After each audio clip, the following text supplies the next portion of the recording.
Bom dia, boa tarde, boa noite, galera. Uou! Vamos estrear agora esse novo formato que é o podcast, né? Muita gente já conhece, já usa. É um formato que dá mais liberdade para vocês não ficarem tão presos ao computador, né? Dá para usar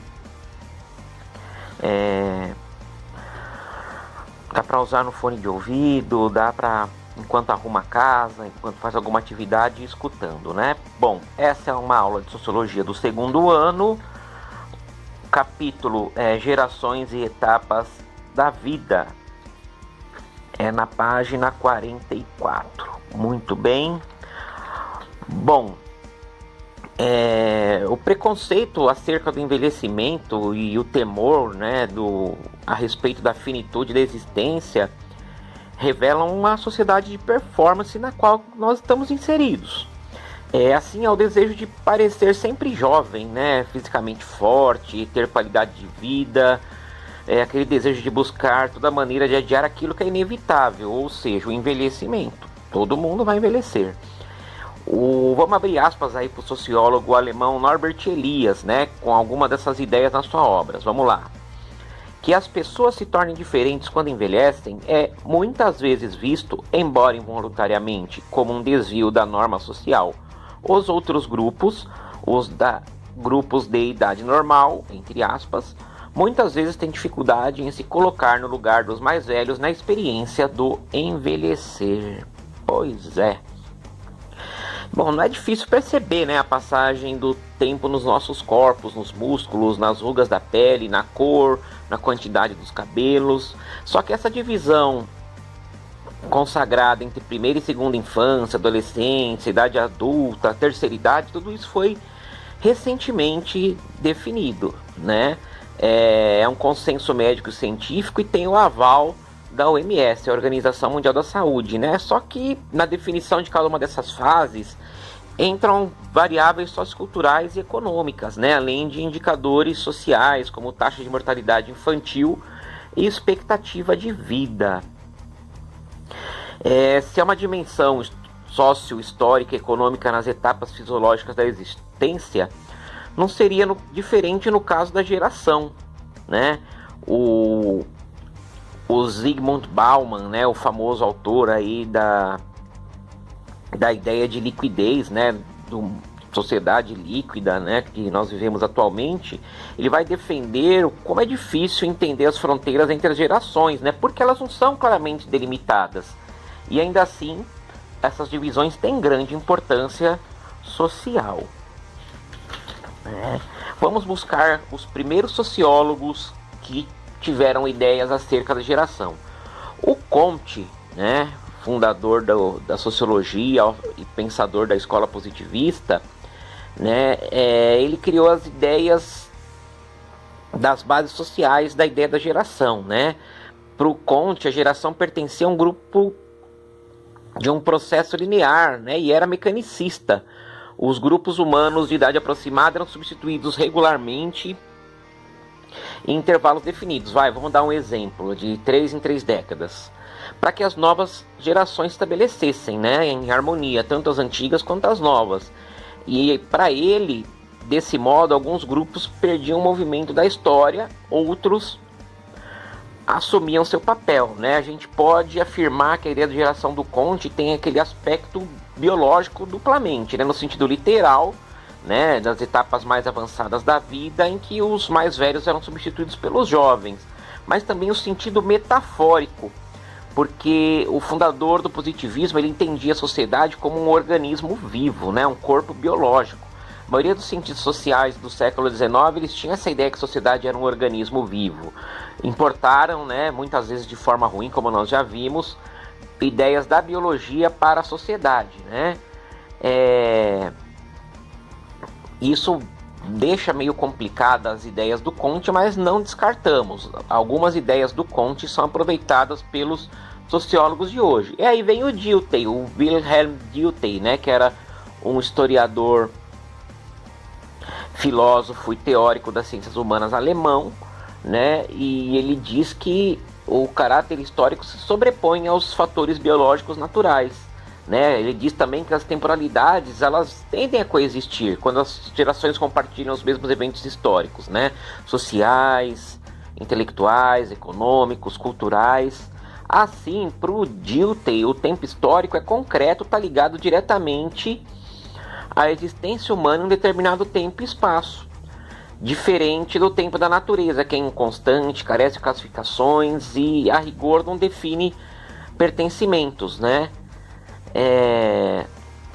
Para o Dilthey, esse conceito de geração é fundamentado na história, ele é mais flexível e ele abre caminhos diferenciados de interpretação, mas o Dilthey ele desconsidera algumas ideias importantes do Comte, né? Porque para ele a coexistência de jovens e idosos em uma determinada época tem importância, mas as formas de interpretação elas podem variar.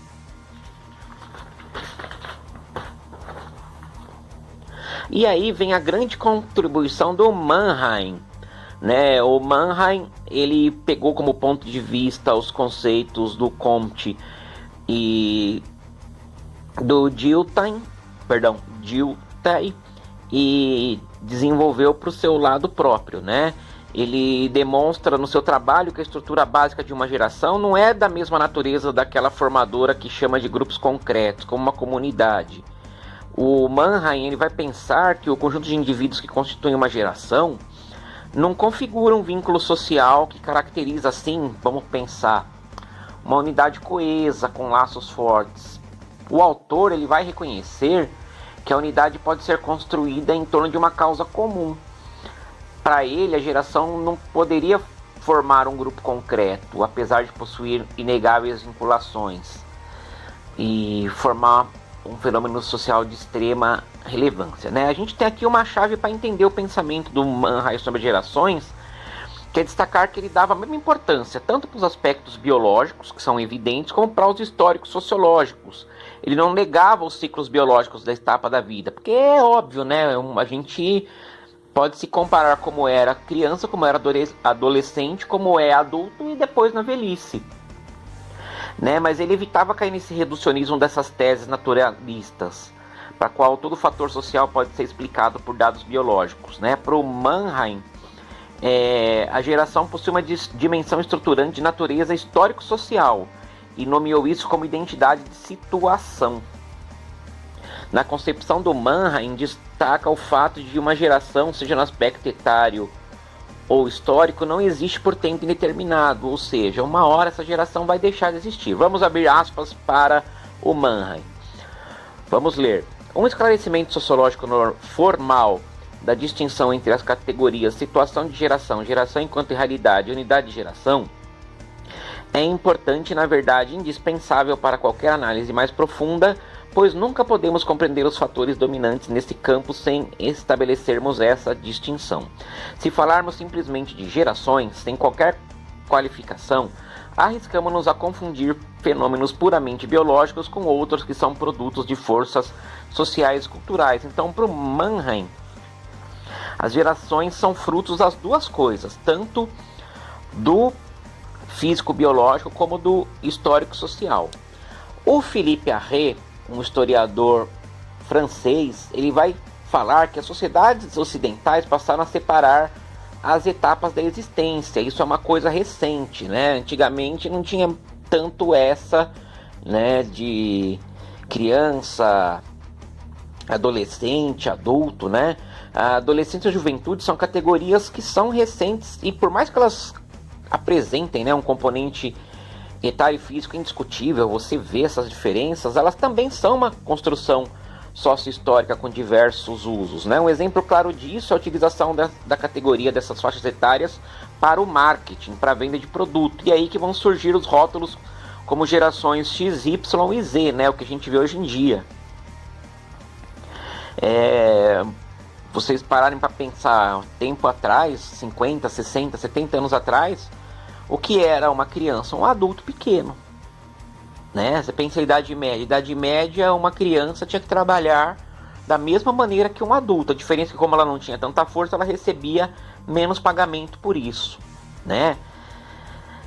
Bom, a geração X ela vai classificar os nascidos logo após a Segunda Guerra Mundial. Houve um número muito grande de nascimentos nos Estados Unidos e nos países europeus. Esse fenômeno é chamado de Baby Boom, só que esse termo serviu para classificar todo mundo nascido entre a segunda metade dos anos 40 e o final da década de 1970. Pois é, eu sou da geração X. E tem uma banda que eu gosto bastante, inglesa, de punk rock, que chama Generation X. E todos eles, os membros da banda, eram da geração X. O mais conhecido deles, o Billy Idol. Essa categoria da geração X foi de uma galera muito exposta à música, às artes, cinema, literatura, viveu o impacto de grandes transformações políticas, viveu a Guerra Fria, contestou muito. Essa geração participou das revoltas estudantis em maio de 68, né?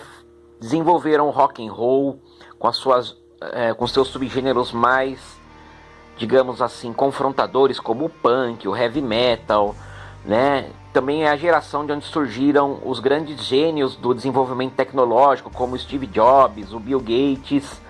Eles simpatizaram com o estilo de vida americano, né? O American Way of Life, mas é uma geração que era crítica da violência do imperialismo dos Estados Unidos, né? E da mesma forma condenavam o totalitarismo da União Soviética. É uma geração que participou muito da disseminação da cultura global e também dessa cultura audiovisual. Vamos agora para a geração Y. É uma geração que sucedeu a X e também é chamada de Millennials. É uma geração nascida da segunda metade da década de 1970 até o início dos anos 1990. Essa geração era rotulada, né, como uma subdivisão, às vezes, da geração X, como os defensores da contracultura e os IUPs, né, os jovens profissionais urbanos. Essa geração Y ela vai nascer num período em que o fenômeno da globalização já estava em plena expansão. O mercado financeiro tomava impulso, as tecnologias eletrônicas e de informação estavam acessíveis para todo mundo. E também os membros da geração Y são frutos de movimentos sociais de gênero, como o feminismo. O grupo geracional Y viveu o declínio do socialismo e a ascensão do neoliberalismo, além de uma onda conservadora. Também tem no meio do grupo geração Y os defensores do meio ambiente.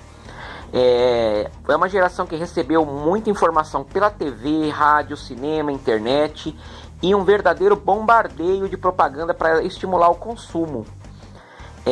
A diversificação de mercadorias, né, os videogames, os videocassetes, CDs, DVDs.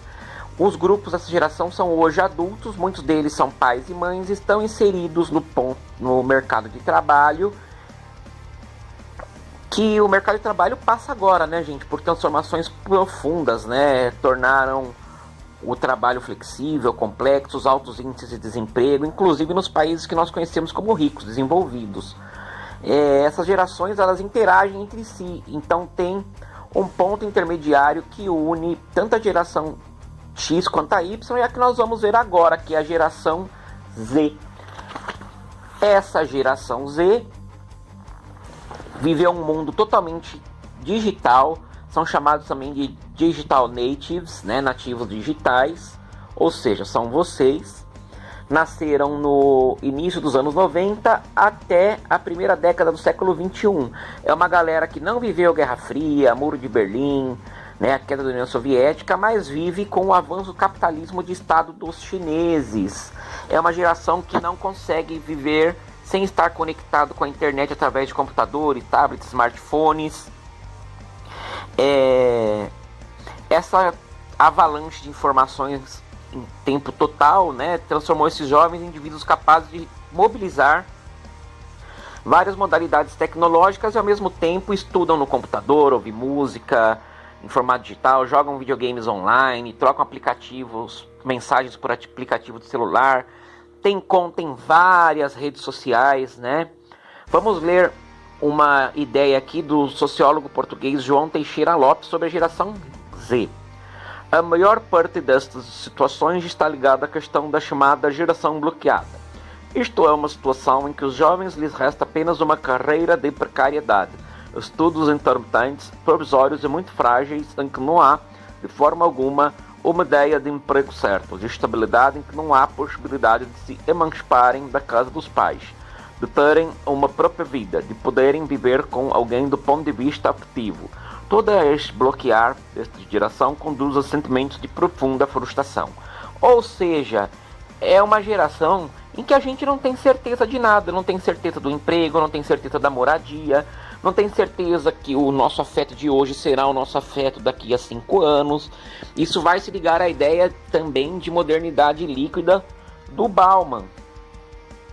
Então a gente vive o mundo da incerteza. É esse o mundo da geração Z, né? E ele vai tentar entender, o Teixeira Lopes, esse português, como todo esse contexto vai dar reflexos nos jovens adultos, né, e a sua inserção em grupos de extrema-direita, né, com essas promessas de ultranacionalismo e defesa dos trabalhadores locais, né, vai entender como o desemprego, o temor pelo futuro estimulam esses jovens da geração Z a assumir a posição que lhes parece mais simples, né. O nativo da geração Z, ele recebe informação demais e às vezes pouca filtragem, mas ele é mais assertivo, ele é mais opinativo, ele é atuante, ele está mais inserido na política do que muitas vezes os jovens da geração X e Y, né? Também é preciso lembrar que com diferentes tendências, a geração Z demonstra maior compreensão dos direitos sociais, civis e econômicos das minorias. A geração Z entende melhor as mulheres, os negros, os índios. E também entre a geração Z é muito maior o número de gente que concorda com as uniões homoafetivas e com as liberdades sexuais, entre outras posições comportamentais mais liberais. Beleza, galera? Espero que vocês tenham gostado desse formato. Qualquer coisa, entre em contato com o professor, responda as 5 perguntinhas do formulário. Uou!